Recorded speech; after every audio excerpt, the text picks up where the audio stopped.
அனைவருக்கும்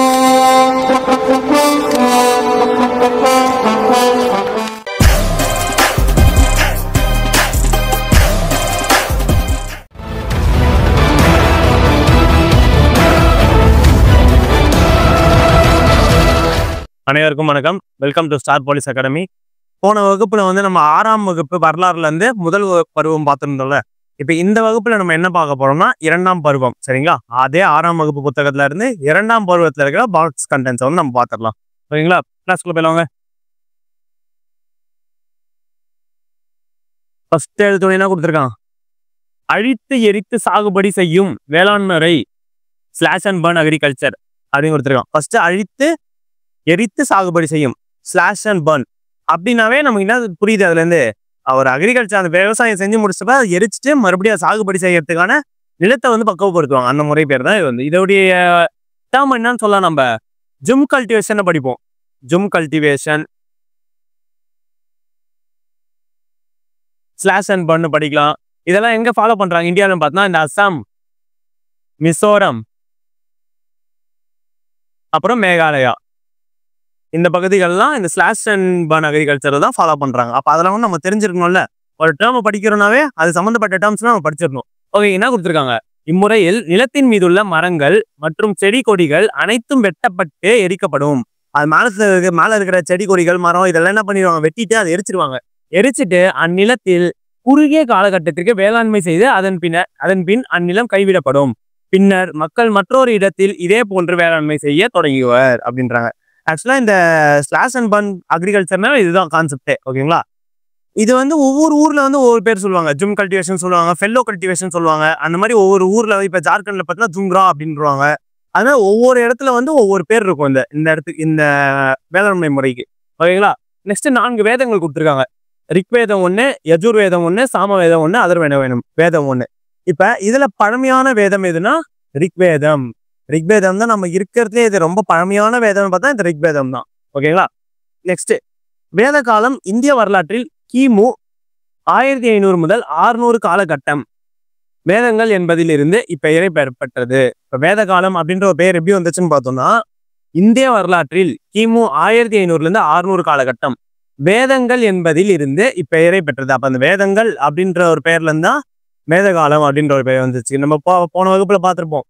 மனிதன் அந்த செம்பு காலம் பார்த்தோம்ல. அப்ப அந்த செம்பு யூஸ் பண்றான்னா செம்பு காலம், இரும்பு யூஸ் பண்றான்னா இரும்பு காலம். அப்ப இந்த வேதங்கள்ல இருந்து வேதம் வந்திருக்கலாம்ல, வேத காலம் அப்படின்னு பிரிச்சிருப்பாங்க. அடுத்து பாருங்களேன், காலம் பரப்பு சான்றுகள். புவியியல் பரப்பு வட இந்தியா காலப்பகுதி பார்த்தா இரும்பு காலம் இது. நெக்ஸ்ட் கால அளவு கிமு 1500 இருந்து 600 என்ன சொல்றாங்க? இரும்பு காலம்னு சொல்லுவாங்க கால அளவு. நெக்ஸ்ட் சான்றுகள் பார்த்தீங்கன்னா வேத கால இலக்கியங்கள் தான் சான்றா இருக்கு. அந்த இடத்துல என்ன நடந்துச்சு அப்படின்னும் போது நம்ம இந்த வேதகால இலக்கியங்கள் மூலமா தான் நம்ம அதை கத்துக்க போறோம். நெக்ஸ்ட் நாகரிகத்தின் இயல்புன்னு பார்த்தோம்னா கிராம நாகரிகம். நாகரிகத்தின் இயல்புன்னு பார்க்கும்போது அது என்ன சொல்றாங்க? ஒரு கிராம நாகரிகமா இருக்கு அப்படின்றாங்க. ஓகேங்களா? நெக்ஸ்ட் இந்தியாவின் தேசிய குறிக்கோள் என்னது? இது சத்தியமேவே ஜெயதே, ரொம்ப ஃபேமஸான ஸ்லோகன். வாய்மையே வெல்லும் என்ற வாக்கியம் முண்டக உபநிடத்தில் இருந்து எடுக்கப்பட்டது. அப்ப அந்த வாய்மையே வெல்லும் அப்படின்ற ஒரு ஸ்லோகன் இருக்குல்ல, அது எதுல இருந்து எடுத்திருப்பாங்கன்னா முண்டக உபநிடதம் அப்படின்றத நமக்கு ஞாபகம் வரணும். ஓகேங்களா? சரி, இப்ப இந்த சத்தியமேவே ஜெயதே இங்க படிக்கிறோம். எனக்கு டக்குன்னு ஒரு ஞாபகம் வருது. நம்ம ஐஎன் போவோம்ல, ஹிஸ்டரி படிப்போம்ல, அந்த ஐஎன் அதை இந்தியன் நேஷனல் மூவ்மெண்ட்னு. அப்ப இந்த சத்தியமேவ ஜெயதே அப்படின்ற இந்த டேர்ம் ஃபர்ஸ்ட் யாரு இந்த ஸ்லோகன் அதாவது சொல்லியிருப்பாங்க அப்படின்னு பார்ப்போம். அது யாருன்னு பார்த்தோம்னா மதன் மோகன் மாளவியா. மதன் மோகன் மாளவியா 1918 யூஸ் பண்ணியிருப்பாங்க. சரிங்களா? அப்ப இதுவும் நமக்கு ஞாபகம் வரணும். அடுத்தது வேத காலத்தை வகைப்படுத்துதல். வேத காலத்தின் 2 கட்டங்கள் பார்க்கலாம். என்னென்ன பார்க்குறாங்க பார்த்தா தொடக்கம், பின்வேத காலம். தொடக்க வேத காலம், பின்வேத காலம். தொடக்கத்துல ரிக்வேத காலத்தை என்னன்னு சொல்றாங்க? அப்ப தொடக்க வேத காலம் அப்படின்றாங்க. ஆண்டு பார்த்தீங்கன்னா கிமு 1500 இருந்து 1000 வரை. இப்ப அங்க ஃபுல்லா டோட்டலா பார்த்தோம்ல, 1500 இருந்து 600 வரை இரும்பு காலம் பார்த்தோம். இப்ப இங்க என்ன சொல்லியிருக்காங்க? அதையும் பிரிக்கிறாங்க. வேத காலத்தை 2ஆ பிரிக்கிறாங்க. அதுல தொடக்க ரிக்வேத காலம்ன்றாங்க. தொடக்கத்துல ரிக்வேத காலம் எந்த காலம் பார்த்தா 1500 இருந்து 1000 வரை. நெக்ஸ்ட் பின்வேத காலம் பார்த்தோம்னா 1000 இருந்து 600 வரை 2ஆ பிரிச்சிருக்காங்களா, அதுதான் இது. அடுத்தது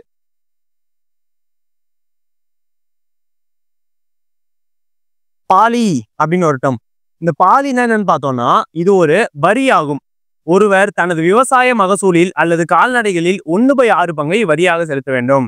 அந்த பாலி அப்படின்ற வரி வந்து 1/6 இருக்கும். ஓகேங்களா? அப்ப அவன் வசீகரத்துல வந்து 1/6 பகுதியை வந்து அவன் வந்து அரசர்களுக்கோ இல்ல அந்த அட்மினிஸ்ட்ரேஷன் அந்த நிர்வாகம் செய்யறாங்களே அவங்களுக்கோ வரியாக செலுத்தணும் அப்படின்னு சொல்லிட்டு கொடுத்துருக்காங்க. அடுத்து வந்து சபா சமிதி 2 கொடுத்துருக்காங்க. சபான்னா என்னன்னு பார்த்தோம்னா மூத்தோர்களை கொண்ட மன்றம். சபானா வேற ஒண்ணும் இல்ல, மூத்தோர்களை கொண்ட மன்றம். சமிதினா மக்கள் அனைவரையும் கொன்ற பொதுக்குழு. சபாக்கள் அப்படின்னா மூத்தோர்கள் அப்படின்னு ஞாபகம் வைப்போம். சமிதினா மக்கள் அனைவரையும் கொண்ட பொது மன்றம் தான் சமிதி. அடுத்தது ரிக்வேத கால மக்கள் அறிந்திருந்த உலோகங்கள் அப்படின்னு பார்ப்போம். என்னென்னு பார்த்தோம்னா தங்கம், இரண்யா, இரும்பு, சியாமா, தாமிரம், அயாஸ். ஓகேங்களா? இந்த டேர்ம் பிராக்கெட்ல இருக்கிற டேர்மும் முக்கியம், இதுவும் முக்கியம். மேட்ச்லயே கேட்கலாம்னா நமக்கு. அப்ப பாருங்க, தங்கம்னா ஹிரண்யா ஞாபகம் வரணும். தங்கம் ஹிரண்யா. இரும்பு சியாமா. இரும்பு வந்து ஷாம்பு போட்டு, ஆக்சுவலா ஒரு இரும்பு வந்து ஷாம்பு போட்டு நம்ம வந்து வாஷ் பண்றோம் அப்படின்னு ஒரு டம், ஏதோ ஒரு டம். இரும்பு என்ன பண்றோம்? ஷாம்பு போட்டு வாஷ் பண்றோம். தங்கம் வந்து ஹிரண்யா. தாமிரம் அப்படின்னா செம்பு வந்து என்ன சொல்றான்? அயாஸ் அப்படின்றாங்க. ஓகேங்களா? நெக்ஸ்ட் சமணம், ஜெயின் என்னும் சொல் ஜின்னா என்ற சமஸ்கிருத சொல்லிலிருந்து பெறப்பட்டதாகும் என்றாங்க. அதன் பொருள் தன்னையும் வெளி உலகத்தையும் வெல்வது அப்படின்றது. ஜின்னா அப்படின்னா என்ன சொல்றாங்க? சமணம். அந்த ஜின்னானா நான் ஜெயிச்சிட்டேன், அப்படியே ஜெயிச்சிட்டேன்னு ஒரே ஒரு மகிழ்ச்சி வரும்ல, அது ஜின்னா அப்படின்ற மாதிரி என்ன சொல்றாங்க? ஜின்னானா என்னது? தன்னையும் வெளி உலகத்தையும் வெல்வது அப்படின்னு சொல்லிடுறாங்க. அப்ப இந்த சமணம்ன்ற ஒரு முக்கியம், அந்த ஜெயின்ன்ற ஒரு இதுல இருந்து வருது, ஜின்னான்ற டேர்ம்ல இருந்து வருது. ஜின்னான்றதுக்கான மீனிங் வந்து தன்னையும் வெளி உலகத்தையும் ஜெயிக்கிறது அப்படின்னு தான் அதுக்கான மீனிங். ஓகேவா? இப்ப மெகாலித்திக் என்ன கொடுத்துருப்பாங்க பாருங்க. பெருங்கற்கால ஆங்கிலத்தில் என்ன சொல்லியிருக்காங்க? மெகாலித்திக் ஏஜ் அப்படின்றாங்க என்று அழைக்கப்படுகிறது. மெகாலித் என்பது கிரேக்க சொல்லாகும். மெகா என்றால் பெரிய. நம்ம எல்லாருக்குமே தெரியும் மெகானா என்னது? பெருசுதான். மெகா பிளாக் பஸ்டர் அப்படின்லாம் சொல்லுவோம்ல. அப்ப மெகானா பெருசு என்றால் கல். அப்ப மெகானா பெரிய கல் அப்படின்னு வச்சுக்கோ. நெக்ஸ்ட் இறந்தவர்களை புதைத்த இடங்களை கற்பலைகளை கொண்டு மூடியதால் இக்காலம் பெருங்கற்காலம் என அழைக்கப்படுகிறது. பாருங்க, ஈஸியா முடிச்சிட்டான் பாருங்களேன். ஒண்ணும் இல்ல, இறந்து போறவங்கள அவங்க மேல ஒரு பெரிய கல் வச்சு மூடுறாங்களாம். அப்ப மூடிட்ட பிறகு அந்த காலத்தை என்ன சொல்றாங்க? பெருங்கற்காலம் அப்படின்னு. ஈஸியா வச்சிருக்கானுங்களா பேரெல்லாம். ஓகே. அடுத்தது வந்து தீபகற்ப இந்தியாவிலிருந்து எஃகு ரோம் நாட்டிற்கு ஏற்றுமதி செய்யப்பட்டது குறித்தும் அலெக்சாண்ட்ரியா துறைமுகத்தில் இவற்றின் மீது வரி விதிக்கப்பட்டுள்ளது என்பது குறித்தும் பெரிப்ளஸ் குறிப்பிடுகிறது. நாம் படிப்போம். பெரிப்ளஸ் கடலின் எரித்ரியஸ் அப்படின்னு படிப்போம்.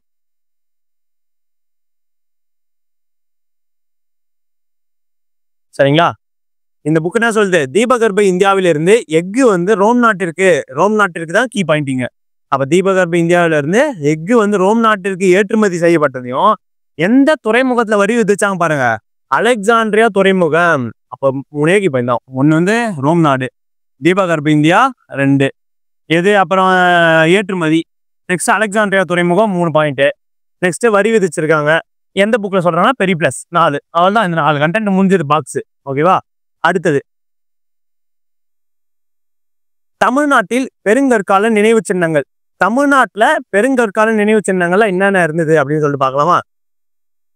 ஃபர்ஸ்ட் பாருங்க, புதிய கற்காலத்தின் கடைப்பகுதியில் வாழ்ந்த மக்கள் பெருங்கற்கால புதைப்பு முறைகளை பின்பற்ற தொடங்கினர். இம்முறையின்படி இறந்தவர்களின் உடல் பெரிய மட்பாண்டம், ஓகேங்களா, இறந்து போனவருடைய உடலை வந்து பெரிய மட்பாண்டங்கள் வச்சு வைக்கப்படும். நெக்ஸ்ட் ஏனைய சில பொருட்களும் அதனுடன் வைக்கப்படும். இந்த பெருங்கற்கால நினைவு சின்னங்கள் இரும்பை குறித்து அறிவை பெற்றிருந்த சமூகமாக கூடி வாழ தெரிந்திருந்த மிகவும் முன்னேறிய தமிழ் நாகரிகத்திற்கான சாட்சிகளாகும் அப்படின்றாங்க. ஒண்ணுமே இவ்வளோலாம் மட்டும் கன்ஃபியூஸ் பண்ணி தேவையில்ல. இந்த பெருங்கற்கால நினைவு சின்னத்துல ஒண்ணு சொல்லுவாங்க, முதுமக்கள் தாழின்னு. இவை என்ன சொல்லியிருக்காங்க? இறந்தவர்களை புதைப்பதற்காக பயன்படுத்தப்பட்ட பெரிய மட்பானை. அந்த முதுமக்கள் தாழியில வந்து ஆக்சுவலா ஒரு பெரிய பானை இருக்கும். அதுல இறந்தவங்க என்ன பண்ணுவாங்கன்னா அந்த பானையில போட்டு அவங்களுடைய சம்மந்தப்பட்ட பொருட்கள், அவங்க யூஸ் பண்ண பொருட்கள், இப்போ வரைக்குமே அந்த வழக்கம் இருக்குல்ல, அவங்க யூஸ் பண்ண பொருட்கள் அதுல போட்டு என்ன பண்ணுவாங்க? மூடிட்டு புதைச்சிருவாங்க. அதுதான் முதுமக்கள் தாழி அப்படின்வாங்க. ஓகேவா? அடுத்து பார்த்தீங்கன்னா கற்திட்டைகள், டோல்மென்ஸ். இறந்தவர்களை புதைத்த இடத்துல இருபுறம் 2 கற்பலைகள் செங்குத்தாக நடப்பட்டு எப்படி நட்டுருக்காங்க பாருங்க. 2 புறம் வந்து செங்குத்தாக நடப்பட்டிருக்கா. அடுத்தது மற்றொரு கற்பலகை படுக்கை வசத்தில் வைக்கப்படும். மற்றொரு கற்பலகை வந்து படுக்கிற மாதிரி வச்சிருப்பாங்களா இப்படி. நெக்ஸ்ட் இக்கற்திட்டைகள் வீரராகவபுரம், காஞ்சிபுரம் மாவட்டம். இப்ப டோல்மென்னா என்னன்னு பார்த்தோம், கற்திட்டைகள்லாம். இப்போ அது எங்க இருக்குன்னு சொல்றாங்க பாருங்களேன். வீரராகவபுரம் காஞ்சிபுரம் மாவட்டம், கும்மால மருதுப்பட்டி திண்டுக்கல் மாவட்டம், நரசிங்கம்பட்டி மதுரை மாவட்டம் ஆகிய இடங்களில் காணப்படுகிறது. எப்படி ஞாபகம் வச்சுக்கலாம்? காஞ்சிபுரத்துல வீரராகவருடைய கோயில் இருக்கும் அப்படின்னு ஞாபகம் வச்சுக்கலாமா? காஞ்சிபுரம், வீரராகவபுரம் அப்படின்னு ஞாபகம் வச்சுக்கலாம். நெக்ஸ்ட் கும்மால மருதுப்பட்டி, திண்டுக்கல். திண்டுக்கல், கும்மால மருதுப்பட்டி. திண்டுக்கல், கும்மால மருதுப்பட்டி ஞாபகம் வரணும். முதல்ல இந்த பேரெல்லாம் எதுக்கு வரணும்? அந்த வந்து டோல்மென்ஸ் அப்படின்ற ஒரு டேர்ம் படிக்கிறோம்ல. டோல்மென்னா என்ன? அது கத்திட்டைகள். கத்திட்டைகள்னா 2 சைடுல செங்குத்தாக ஒரு கல் வச்சு அது மேல வந்து படுக்கை மூலியமா ஒரு பெரிய கல் அடுக்குவாங்க. அதுதான் கத்திட்டைகள். அது வந்து எதுக்காக அடுக்குவாங்க? இறந்தவர்களை புதைச்சிட்ட பிறகு அதுக்கு மேல ஒரு அடையாளத்துக்காகவோ ஒரு வீர சின்னமாகவோ அது வந்து இது பண்ணுவாங்க. ஓகேங்களா? நெக்ஸ்ட் எந்தெந்த பிளேஸ் பார்த்தோம்ல? வீரராகவபுரம் 1, கும்மால மருதுப்பட்டி 1, நரசிங்கப்பட்டி 1. நரசிங்கப்பட்டி எங்க? மதுரை மாவட்டம். ஓகே. அடுத்தது மென்ஹீர் அப்படின்வாங்க. நினைவு கற்கள். மென்கீர் என்ற சொல்லு பார்த்தீங்கன்னா பிரிட்டன் மொழியில் மென் அப்படின்றது கல்லு அப்படின்னு. மென்னுனா பொதுவாக இப்போ என்னன்னு கேட்பாங்க ஸ்கூல்ல இதுல இது எக்ஸாம்ல. மென்னுன்னு இங்கிலீஷ் மீடியம்ல கொடுத்துட்டு என்னன்னு கேட்டுருவாங்க, மேலுன்னு கொடுத்துருவாங்க. அது யாராவது தப்பா போட்டு போறீங்க. மென்னுனா இங்க என்ன சொல்லுது? கல்லு. கல்லை குறிக்குது மென்னுனா. அப்ப வந்து மென்கீரை எப்படி பிரிக்கிறாங்கன்னா ஃபர்ஸ்ட் மென்னுன்றாங்க, அது வந்து கல்லை குறிக்குது. கீர் என்றால் நீளமான. அப்ப என்ன சொல்லலாம்? இத நீளமான கல் அப்படின்னு சொல்லலாம்ல. மென்னுனா கல்லு, கிர்னா நீளமான, அப்ப நீளமான கல்லு என்று பொருள். ஒரே கல்லினால் இத்தூண்கள் இறந்தோரின் நினைவாக செங்குத்தாக நடப்படுகிறது. ஒரே கல்லினால செங்குத்தாக நடப்படுகிறதுன்றாங்க. இப்ப என்னென்ன பாத்துறோம்? நம்ம முதுமக்கள் தாழிவனம் பாத்துறோம். இறந்தவர்களை பானையில போட்டு வைப்பாங்க. நெக்ஸ்ட் கத்திட்டைகள் பார்த்தோம். இறந்தவர்கள் மேல 2 செங்குத்தான கல்லு, மேல ஒரு படுக்கை கல்லு. அது வந்து கத்திட்டைகள். 3வது என்ன பார்க்குறோம்? நினைவுகள். செங்குத்தான ஒரே ஒரு கல் தான், அது மட்டும் மென்ஹியர் அப்படின்றாங்க. இது எங்க இருக்கு பார்த்தா திருப்பூர் மாவட்டம் சிங்கரிபாளையம் 1, அப்புறம் தேனி மாவட்டம் மெம்பூர் 2 ஆகிய இடங்களில் இவ்வாறான நினைவு தூண்கள் உள்ளன. அப்ப 2 தான். திருப்பூர் மாவட்டம் சிங்கரிபாளையம், தேனி மாவட்டம் வெம்பூர். வெம்பூர் தேனி, வெம்பூர் தேனி, எந்த ஊர் தேனி அப்படின்னு படிப்போல.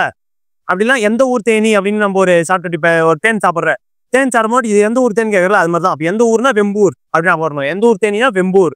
வெம்பூர்னா தேனி மாவட்டம். திருப்பூர் மாவட்டம்ல சிங்கரிபாளையம். சிங்கரிபாளையம் வந்து திருப்பூர் மாவட்டம் அப்படின்னு ஞாபகம் வரணும். அடுத்தது உப்பாற்றின் இரு கரைகளிலும் பழங்கால வாழ்விடங்கள் இருந்ததை சுட்டி காட்டுகின்றன. மதுரை மாவட்டம் நரசிங்கப்பட்டியிலும், ஈரோடு மாவட்டம் குமரிக்கல்பாளையத்திலும், கொடுமணலில் இது போன்ற நினைவு தூண்கள் உள்ளன. எக்ஸ்ட்ராவா கொடுத்துருக்காங்க பாருங்க. அப்ப தேனி மாவட்டம், திருப்பூர் மாவட்டம் பார்த்துட்டோம். அப்போ உப்பாற்றின் இரு கரைகளில் பழங்கால வாழ்விடங்கள் இருந்ததை சுட்டி காட்டுகின்றன அந்த இடத்துல. ஓகேவா? மதுரை மாவட்டம் நரசிங்கப்பட்டிலையும், ஈரோடு மாவட்டத்துல குமரிக்கல்பாளையத்திலையும், கொடுமணலிலும் இது போன்ற நினைவு தூண்கள் இருந்தது அப்படின்றதையும் சொல்றாங்கப்பா. ஓகேவா? எக்ஸ்ட்ரா பாயிண்டா பாத்துக்கணும் நம்ம கண்டிப்பா. நெக்ஸ்ட் நடுகற்கள். நடுகற்கள்லாம் ஒண்ணுமே இல்லை.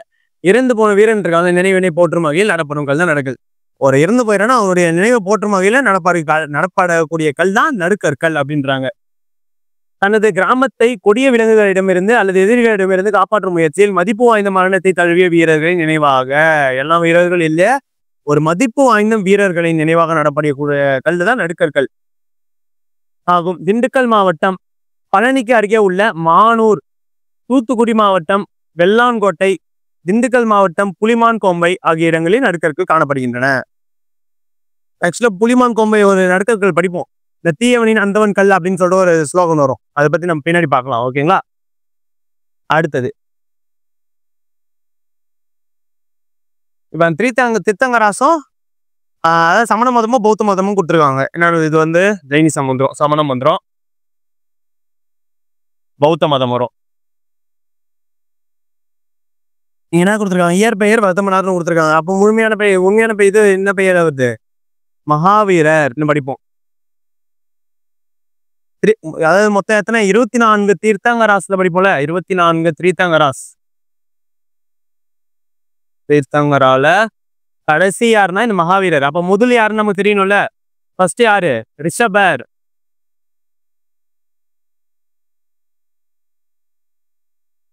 ரிஷபர். ரிஷபருடைய இன்னொரு பெயரு எந்த புக்லயே இருக்காது, நோட் பண்ணிக்கோங்க. ஆதிநந்தா.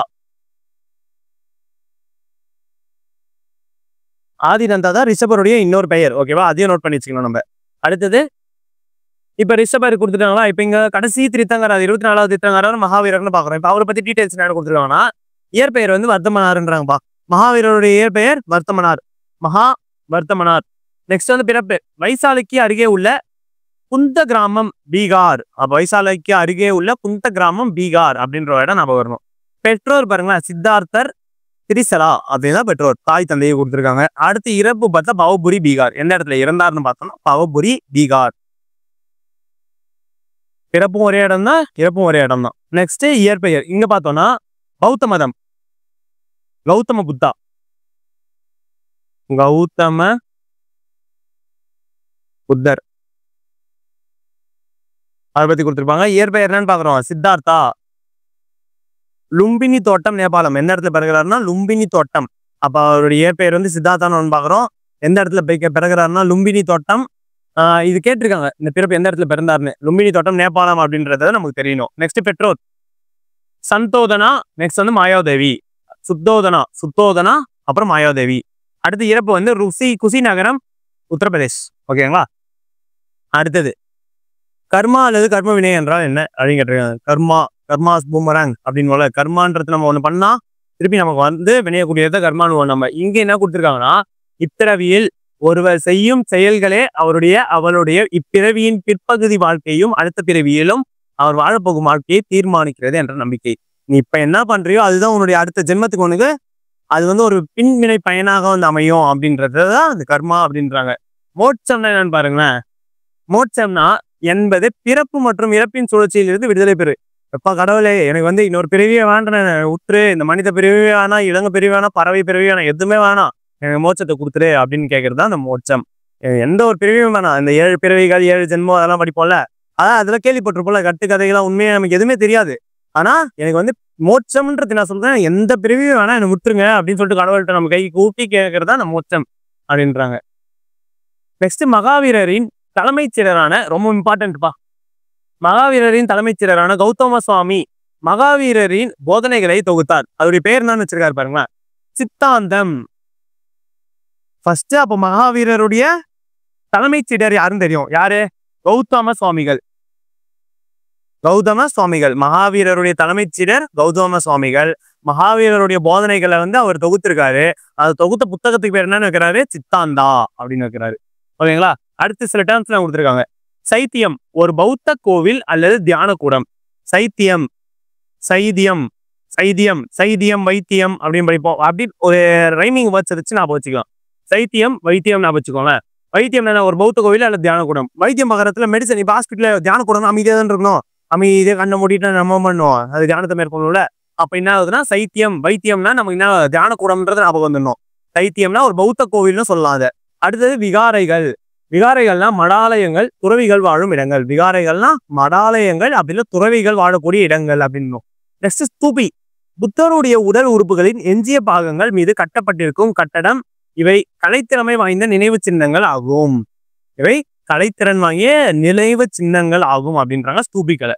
நெக்ஸ்ட் சுவர் ஓவியங்கள். மகாராஷ்டிரா மாநிலம் அவுரங்காபாத்தில் உள்ள அஜந்தா குகைகளின் சுவர்களிலும் மேற்கூரைகளிலும் வரையப்பட்டுள்ள ஓவியங்கள் ஜாதக கதைகளை சித்தரிக்கின்றன அப்படின்றாங்க. சுவர் ஓவியங்கள் அப்படின்றத கொடுத்துட்டு என்ன கொடுத்துருக்காங்கன்னா, மகாராஷ்டிரா மாநிலத்துல அவுரங்காபாத்தில் உள்ள, அப்ப இந்த அஜந்தா குகை ஓவியன்றது ரொம்ப ரொம்ப ரொம்ப ஃபேமஸானது. நம்ம நிறைய படிப்போம் இதை. அஜந்தா குகை ஓவியம் வந்து நிறைய படிப்போம். அந்த அஜந்தா எல்லோரா கேவ்ஸ் பெயிண்டிங்ஸ் படிப்போம்ல, அதுதான். அது எந்த இடத்துல இருக்கு, மகாராஷ்டிரா மாநிலத்திற்கு. எந்த இடம்னு கேட்பாங்க பேசிக்கா. அப்படிலாம் உண்மை டிப்டா போனா எந்த பர்டிகுலரா எந்த பிளேஸ்னா அவுரங்காபாத், மகாராஷ்டிரா அவுரங்காபாத். அஜந்தா குகை ஓவியம். மேற்கூரையில் வரையப்பட்டுள்ள ஓவியங்கள். மேற்கூரையில், கீழ்கூரைன்னு கொடுத்துட்டு போனாங்க, மேல்கூரை. நல்லா இப்ப இந்த இடத்துல நல்லா அனலைஸ் பண்ணிடணும், மேற்கூரை அப்படின்னு சொல்லிட்டு. மேற்கூரை வரையப்பட்டுள்ள ஓவியங்கள் ஜாதக கதைகளை சித்தரிக்கின்றன அப்படின்றாங்க. ஓகேங்களா. அடுத்தது பௌத்த பிரிவுகள் கொடுத்துருக்காங்கப்பா.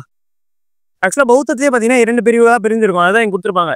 இனாயானான்னு பிரிஞ்சிருக்கும், மகாயானான்னு பிரிஞ்சிருக்கும். இனாயானால இருக்கிற பீப்புள்ஸ் என்ன பண்ணுவாங்கன்னா, புத்தரின் சிலைகளை உருவப்படங்களையும் வணங்க மாட்டார்கள். புத்தர் என்ன பண்ணிருப்பாங்க, அவருடைய உருவப்படத்தையும் அவருடைய சிலைகளையும் என்ன பண்ணிருப்பாங்கன்னா வணங்கியிருக்க மாட்டாங்க. ஓகேங்களா. அடுத்து மிக எளிமையாக இருப்பார். எந்த ஒரு இதுவும் இல்லாம, எந்த ஒரு தோற்றமும் இல்லாம ரொம்ப சிம்பிளா ரொம்ப எளிமையா இருப்பாங்க. அதை தான் இங்க கொடுத்துருக்காங்க. நெக்ஸ்ட் தனி மனிதர்களை முக்தி அடைவதே தங்களின் நோக்கம் என்று நம்பினர். இப்போ ரொம்ப ரொம்ப இம்பார்ட்டன்டான பாயிண்ட். இனாயானாவுடைய முக்கியமான நோக்கம் என்னது, தனி மனிதனா ஒரு முக்தி அடைஞ்சிடணும். அதுதான் இனாயானாவுடைய ரொம்ப இம்பார்ட்டன்டான பாயிண்ட். நெக்ஸ்ட் பிராகிருத மொழியை பயன்படுத்தினர். பிராகிருதம் லாங்குவேஜ். ஓகேவா. நெக்ஸ்ட் இனாயானன் தேரவாதம் என்றும் அழைக்கப்படுகிறது. அப்ப இனாயானன்றது என்னன்னு நினைக்கிறாங்க, தேரவாதம். இது என்ன பண்ணணும், இந்த இடத்துல எழுதி வைக்கணும். நம்ம டப்பு என்ன பண்ணுவோம், எக்ஸாம் இனாயானா மேல மட்டும் பார்த்துட்டு போயிடுவோம். ஃபர்ஸ்ட் ஒரு 2 பாயிண்ட் படிப்போம், 3வது பாயிண்ட் படிக்காம போயிடுவோம். அப்ப இனாயனான்றது என்ன சொல்லி தெரியும், நமக்கு தேரவாதம் என்றும் அழைக்கப்படுகிறது. இப்பிரிவு இலங்கை, மியான்மர், அதாவது மியான்மர்னா இன்னொரு பேர் தான் பர்மா, மற்றும் தென்கிழக்கு ஆசிய நாடுகளில் பரவியுள்ளது அப்படின்றாங்க. சரிங்களா? அடுத்து இப்ப வந்து மகாயானம் பார்க்குறோம். புத்தரின் உருவங்களை வணங்குகின்றனர். அப்படியே ஆப்போசிட் பாயிண்ட். அங்க வணங்கல, இங்க வணங்குறாங்க. விரிவான சடங்குகளை பின்பற்றினர். அங்க ரொம்ப எளிமையா இருப்பாங்க, இங்க ரொம்ப விரிவான சடங்குகளை மேற்கொள்வாங்க. அடுத்தது அனைத்து உயிரினங்களுக்கும் முக்தி பெறுவது தங்களது நோக்கம் என நம்பினர். இங்க என்ன கொடுத்திருக்காங்க, தனி மனிதர்கள் முக்தி அடைவது, இங்க அனைத்து உயிர்களும் முக்தி அடைவது. அப்ப ரெண்டுத்துக்கும் இருக்கிற டிஃபரன்ஸ் இதுதான். அவன் தனியா முக்தி அடையணும்னு பாக்குறான், இவன் அனைத்து உயிர்களும் முக்தி அடைவது தான் முக்கியமான நோக்கமா பாக்குறான். நெக்ஸ்ட் சமஸ்கிருத மொழியை பயன்படுத்தினர். அங்க வந்து பிராகிருத மொழி, ஹினாயானம் பிராகிருதம், மகாயானம் சமஸ்கிருதம், சமம் மகாயானம். ஓகேப்பா. நெக்ஸ்ட் இப்பிரிவு மத்திய ஆசியா, திபெத், சீனா மற்றும் ஜப்பான் ஆகிய நாடுகளில் பரவியதுன்றாங்க. இந்நாடுகளில் மத்திம வழி ஏற்றுக்கொள்ளப்பட்டது அப்படின்றாங்க. மத்திய வழியில் ஏற்றுக்கொள்ளப்பட்டது வரும். ஓகேங்களா? சரி, அடுத்தது இடைவழி, நடுவுநிலை வழின்றாங்க. உலக சுகங்களில் மீது தீவிரமான பற்று இல்லாமல் அதே சமயம் கடுமையான தவ வாழ்க்கையும் மேற்கொள்ளாமல் இருப்பதை குறிக்கிறது. இந்த டேர்ம் என்ன குறிக்குதுன்னு சொல்றாங்க, இந்த இடைவழி அப்படின்னா நடுவுநிலை வழின்றது என்ன சொல்லுதுன்னா, உலக சுகங்களின் மீது தீவிரமான பற்று இல்லாம எந்த ஒரு ஆசையும் பண்ணக்கூடாது, அதுதான் நடுவுநிலை வழி. சிம்பிளா முடிக்கணும்னா அவ்வளவுதான். ஓகேங்களா? நெக்ஸ்ட் பௌத்த மாநாடுகள் ரொம்ப ரொம்ப இம்பார்ட்டன்ட்பா. இது எப்படி நான் வச்சுக்கலாம்னா, ராஜாவை பார்க்க நான் வச்சுக்கோ. ராஜாவை பார்க்க முதலாவது பௌத்த மாநாடு, இரண்டாவது பௌத்த மாநாடு, மூன்றாவது பௌத்த மாநாடு, நான்காவது பௌத்த மாநாடு. ராஜாவை பார்க்க போறேன் அப்படின்றது. ராஜானா ராஜகிரகம், ராணா. வைனா வைசாலி 2. 3னா அது பார்க்கனா பாடலிபுத்திரம், கானா காஷ்மீர். அப்ப ராஜாவை பார்க்கனா ராஜகிரகம், வைனா வைசாலி, அப்புறம் என்ன பார்த்தோம், பான் பார்த்தோமா பாடலிபுத்திரம், கான் பார்த்தோமா காஷ்மீர். அவ்வளவுதான் பாருங்க, அந்த ஒரே ஒரு ஷார்ட்கட்டு. ராஜாவை பார்க்க ஒரு ஞாபகமே வரனால ஆப்ஷனை பாரு, ஆப்ஷனை பார்த்து ஈஸியா போட்டுடலாம் நம்ம. ஓகேங்களா? முதலாவது, இரண்டாவது, மூன்றாவது, நான்காவது பார்த்தாச்சு. இப்ப 2 டேர்ம் கொடுத்துருக்கோம். கனா என்னும் சொல் சரிசமமான சமூக அந்தஸ்தை கொண்ட மக்களை குறிக்கும்ன்றாங்க. சங்கா என்றால் மன்றம் என்று பொருள். சங்கா என்றால் மன்றம் என்று பொருள். கனச்சங்கங்கள் சிறிய நிலப்பகுதியில் மேட்டுக்குடி மக்களை கொண்டு குழுவால் ஆளப்பட்டது. கனச்சங்கங்கள் சமத்துவ மரபுகளை பின்பற்றின. அப்ப ஒண்ணு இல்ல, கனச்சங்கங்கள்லாம் என்ன கொடுத்துருக்கான், ஒரு சரிசமமான சமூக அந்தஸ்தை கொண்ட மக்களை குறிக்கும்ன்றாங்க. கணனா சங்கானா என்ன சொல்லியிருக்காங்க, மன்றம். அப்ப ஒரு சமமான மக்கள் வந்து ஒரு மன்றமா இருந்ததுதான் அந்த கனச்சங்கம் அப்படின்னு படிப்போம் நம்ம. இப்ப குப்தாஸ் எல்லாம் பார்க்கும்போது இந்த கனச்சங்கம், லிச்சாவி குடும்பம் அப்படிலாம் படிப்போம்ல, அதுதான் இது பேசிக்கா கொடுத்துருக்காங்க. இப்ப முடியாட்சி அப்படின்னா என்ன பாரு, அரசு என்பது ஒரு நிலைப்பகுதியை அரசனோ அல்லது அரசியோ ஆள்வதாகும். முடியாச்சுன்னா என்ன, முடியாச்சுன்னா ஒரு கிங் ஆர் குயின், அவங்களுடைய ஆட்சிக்கு தான் இந்த முடியாச்சுன்னு. இங்கிலாந்து தான் முடியாச்சு, அந்த வழியில வந்தவங்க தான் அவங்களாம். அரசின் ஒரு குடும்பம் நீண்ட காலம் ஆட்சி செய்யும் போது அது அரச வம்சமாக மாறுகிறது. இந்த அரசுகள் வைதிக வேத மரபுகளை பின்பற்றின. அந்த அரசுகள்லாம் என்ன பண்ணிருப்பாங்க, இப்ப அவங்களும் பாத்தீங்கன்னா நிறைய இந்த தப்புலாம் நடக்கும்போது அவங்க என்ன பண்ணிருப்பாங்க, பனிஷ்மெண்ட்லாம் கொடுத்துருப்பாங்களா, ராஜாலாம் கூப்பிட்டு பனிஷ்மெண்ட் கொடுப்பாருல்ல. அவங்க அப்ப எதை பேஸ் பண்ணி இது பண்ணிருக்காங்க, வைதிக வேத மரபுகளை யூஸ் பண்ணி தான் அந்த பனிஷ்மெண்ட்ஸ், அந்த ரூல்ஸ் அண்ட் ரெகுலேஷன்ஸ் எல்லாம் ஃபார்ம் பண்ணிருப்பாங்க. ஓகேங்களா? நெக்ஸ்ட் இங்க சமணமும் பௌத்தமும் ஒற்றுமைகளும் வேற்றுமைகளும் கொடுத்துருக்காங்க. சமணத்துக்கும் பௌத்தத்துக்கும் என்னென்னலாம் ஒற்றுமை இருக்கு, என்னென்னலாம் வேற்றுமை இருக்கு, அது பாக்குறோம். ஓகேங்களா? ஃபர்ஸ்ட் ஒற்றுமைகளை பார்த்துலாம். மகாவீரர், புத்தர் இருவருமே அரச குடும்பத்தை சேர்ந்தவர்கள். 2 பேருமே யாரு, ஒரு அரச குடும்பத்தை சேர்ந்தவர்கள் தான். இருந்த போதிலும் அவர்கள் அரச குடும்ப உரிமைகளை நிராகரித்து துறவு வாழ்க்கையை தேர்வு செய்தனர். 2 பேருமே என்ன பண்ணியிருப்பாங்கன்னா, அந்த அரச குடும்பத்துல இருந்து வெளியே வந்தா ஒரு துறவு வாழ்க்கையை மேற்கொண்டிருப்பாங்க அப்படின்றாங்க. வேதங்களின் ஆதிக்கத்தை மறுத்தனர். சும்மா அவன் சொல்றதுனால நம்ப முடியாது. வேதங்கள்ல அவன் அது பண்ணு இது பண்ணுன்னு சொல்லுவான், அதெல்லாம் நம்ப முடியாது அப்படின்னு சொல்லிட்டு ஒரு வேதங்கள்ல வந்து மறுத்தவங்க வந்து இவங்க 2 பேரு அப்படின்றத இவங்க குறிப்பிடுறாங்க. மக்கள் பேசிய மொழிகளில் போதித்தனர் அப்படின்றாங்க. அடுத்து என்ன சொல்றாங்க, அனைத்து சாதியினரையும் பெண்களையும் சீடர்களாக ஏற்றுக்கொண்டனர். எந்த ஒரு வேறுபாடும் பார்க்காம, எந்த ஒரு ஜாதி மதம் குலம் எதுவுமே பார்க்காம எல்லா மதத்தையும் எல்லா மனிதர்களையும் அவங்க மதிச்சாங்க அப்படின்றத கொடுத்துருக்காங்க. இதெல்லாம் அவங்களுக்குள்ள இருக்கிற ஒற்றுமைகள். நெக்ஸ்ட் ரத்த பலிகளை எதிர்த்தனர். இந்த ரத்த பலிகள்லாம் கொடுப்பாங்களா, போருக்கு போகும்போதோ இல்லை ஒரு சாமி கும்பிடும்போது அதெல்லாம் ஒரு பலிகள் கொடுப்பாங்கல்ல, அது வந்து ரொம்ப தவறு அப்படின்றத வந்து சொல்லியிருப்பாங்க. நெக்ஸ்ட் கர்மா என்ற கோட்பாட்டை ஏற்றுக்கொண்டனர். இவங்களும் பாரு, கர்மான்றது ஆக்சுவலா எந்த வேதங்கள் முக்கியம் இல்லை, இந்த பலியெல்லாம் முக்கியம் இல்லை, ஆனா அதையும் தாண்டி ஒரு பவர் இருக்குன்னா அது கர்மான்னு ஒண்ணு இருக்கு, அதனால நான் அக்செப்ட் பண்ணிக்கிறேன் அப்படின்றத 2 பேருமே அக்செப்ட் பண்ணிக்கிறாங்க. மத சடங்குகளை நடத்துவதன் மூலம் முக்தி அடைய முடியும் என்பதற்கு மாறாக சரியான நடத்தையும் சரியான அறிவுமே முக்திக்கான வழி என கூறினர். என்னதான் தப்பு பண்ணிட்டு போய் என்னதான் சாமி கும்பிட்டாலும் உனக்கு எந்த முக்தி கிடைக்காது. அதுக்கு பதிலா நீ ஒரு சரியான வழியில நடந்து சரியான பாதையை பின்பற்றி போனா உனக்கு முக்தி கிடைக்கும் அப்படின்றதுலயே 2 பேரும் ரொம்ப கான்பிடென்டா இருந்தாங்க. ஓகேங்களா? இப்ப சமண மதம், பௌத்த மதம். சமணம் தீவிரமான துறவரத்தை பின்பற்றியது. பௌத்தம் இடைப்பட்ட வழியை பின்பற்றியது. இடைப்பட்ட வழியை நம்ம பார்த்தோம்ல, எந்த ஒரு பொருள் மீது ரொம்ப அதிக ஆசை இருக்கக்கூடாது. அதான் இடைப்பட்ட வழியும் பார்த்திருப்போம். சமணம் வந்து தீவிரமான துறவரத்தை பின்பற்றி இருப்பாங்க அப்படின்றாங்க. இந்தியாவில் மட்டுமே இருந்ததுன்றாங்க. இது உலகத்தின் பல்வேறு பகுதிகளில் பரவியது. பௌத்தம் பார்ப்போம்ல, இந்தியாவில்னா வேற இடத்துல அப்ப பரவி இருக்கும் வாய்ப்பு இருக்கு அப்படின்னும் போது உலகத்தின் பல பகுதிகளில் பரவியதுன்னு பாக்குறோம். நெக்ஸ்ட், கடவுள் இருப்பதாக சமணம் நம்பவில்லை, ஆனால் ஒவ்வொருவரிலும் ஜீவன் இருப்பதை நம்பியது அப்படின்றாங்க. கடவுள் இருக்கிறாரு அப்படின்றது சமணத்துல சொல்லல, ஆனா ஒவ்வொரு மனுஷனுக்குள்ளேயும் ஒரு ஜீவன் இருக்கு அப்படின்றத சொல்றாங்க. இதுதான் பிற்காலத்துல என்ன சொல்லுவாரு நம்ம விவேகானந்தர், ஜீவா சிவா அப்படின்னு சொல்லுவோம்ல, அதுதான். நெக்ஸ்ட், அனாத்மா, எல்லையற்ற ஆன்மா, அனித்யா, நிலையாமை ஆகிய கருத்துக்களுக்கு அழுத்தம் வழங்குகிறது. அனாத்மா, எல்லையற்ற ஆன்மா, அனித்யா, நிலையாமை அப்படின்ற ஆகிய கருத்துக்களுக்கு அழுத்தம் வழங்கியது அப்படின்றாங்கப்பா. ஓகேங்களா? அடுத்தது பார்த்தோம்னா நாலந்தா பல்கலைக்கழகம். இந்த நாலந்தா பல்கலைக்கழகத்துக்கும் யுனெஸ்கோ வேர்ல்டு ஹெரிட்டேஜ் சைட்ஸ், உலக பாரம்பரியத்தனமா ரொம்ப அறிவிச்சிருப்பாங்க. ஓகேவா? நாலந்தா பண்டைய மகத நாட்டில் இருந்து பௌத்த மடாலயம் ஆகும். குப்தர்களின் காலத்தில் அது மிக புகழ்பெற்ற கல்வி மையமாக திகழ்ந்தது. இங்கதான் என்ன பண்ணுவார், யார் வருவார் இந்த இடத்துக்கு? சீன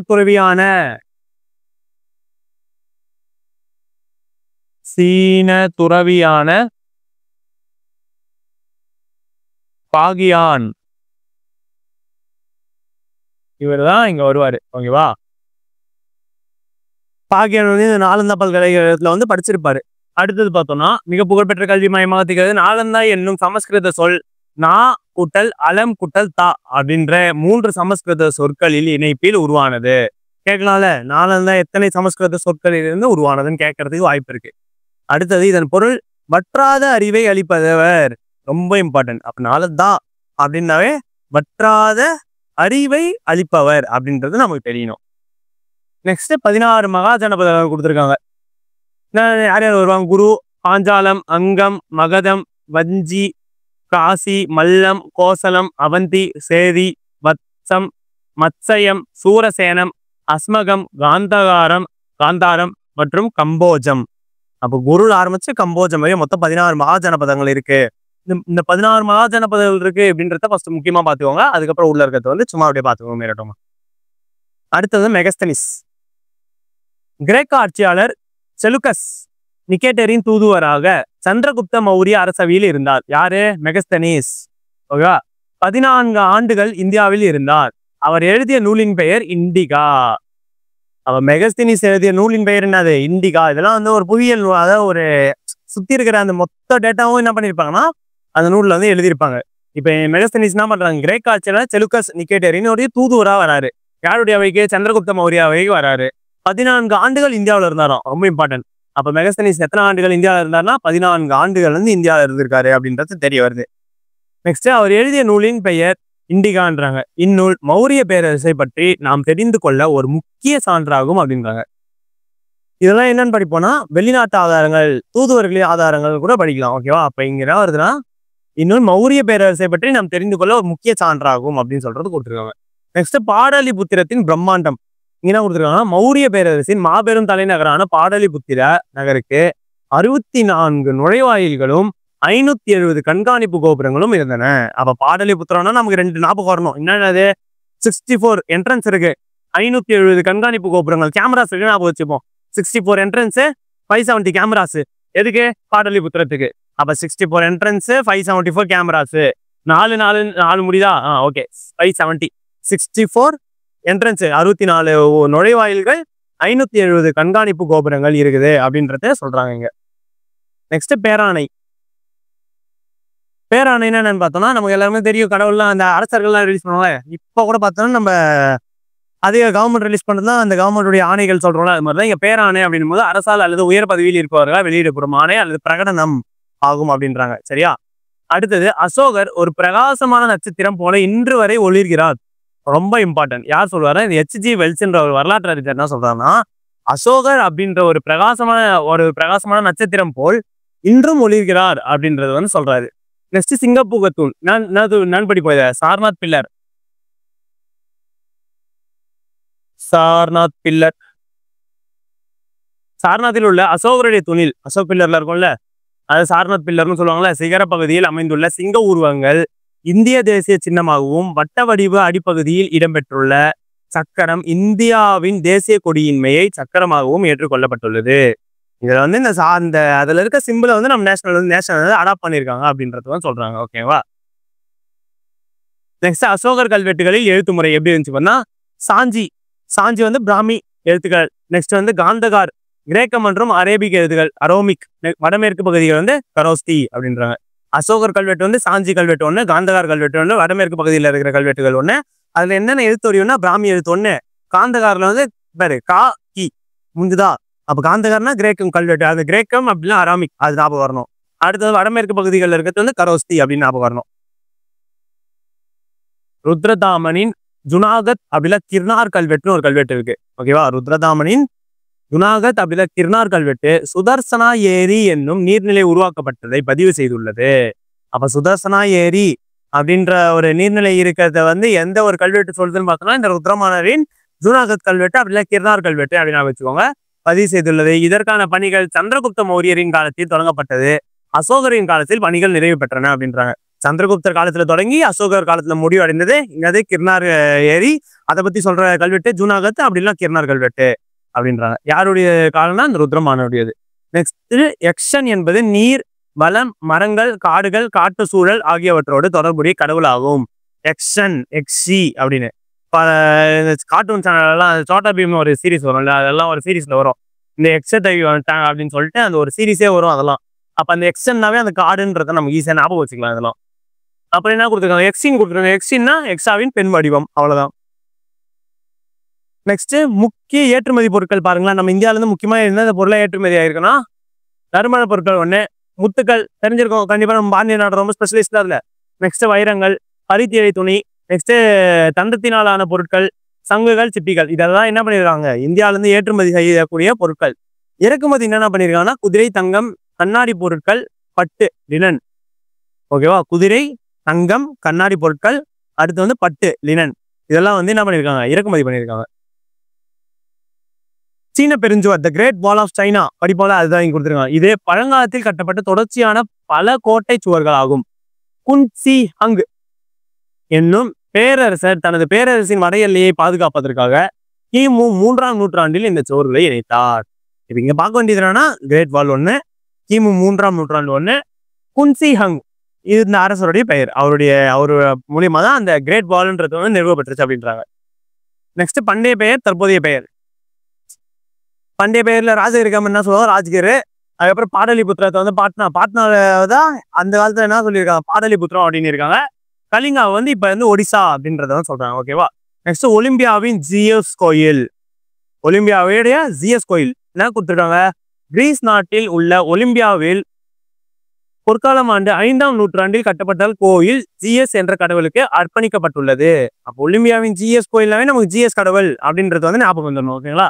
இது பண்டைய உலகின் 7 அதிசயங்களில் ஒன்று. அப்ப இந்த ஜிஎஸ் கோயில்ல வந்து என்ன சொல்றாங்க, அந்த அந்த உலகத்துல வந்து ஒரு 7 அதிசயம் இருக்குல்ல, அந்த 7 அதிசயத்துல ஒண்ணுதான் இந்த ஒலிம்பியாவின் ஜிஎஸ் கோயில் அப்படின்றாங்கப்பா. ஓகே, இந்தோட பார்த்தோம்னா 6ஆம் வகுப்பு வரலாறுல 2வது பருவம் முடிவடைகிறது. நம்ம அடுத்த வகுப்புல 3வது பருவத்தை கண்டினியூ பண்ணுவோம். தேங்க்யூ.